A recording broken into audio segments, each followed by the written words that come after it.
naka giniling.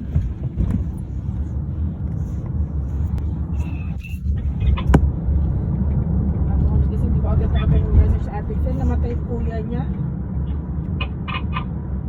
Bigla. Uwi ng Pinas. Kuya ni ate Di Phil. ba pa uwi sila? Ha? Uwi ba sila? Uwi sila? Pero May pa, next Siya month pala. pa. Sila ni Nikos. Di ba, may iwan nga siya na, di ba? Si Kuya Ellis, tsaka si Zia. Oo. Sila lang mag-ina kasi may maraming pera si Nikos eh, pamasahe na siya eh. Siya na nga sa mga ng pamasahe.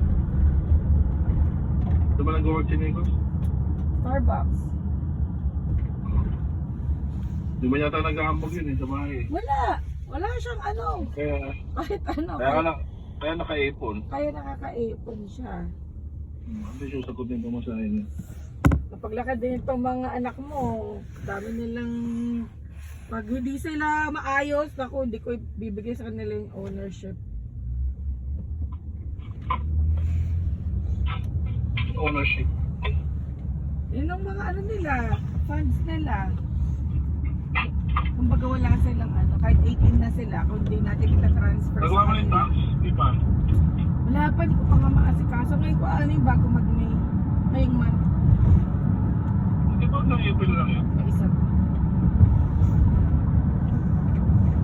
Ayun nga, hindi ka pag sa business agad yun. Yun?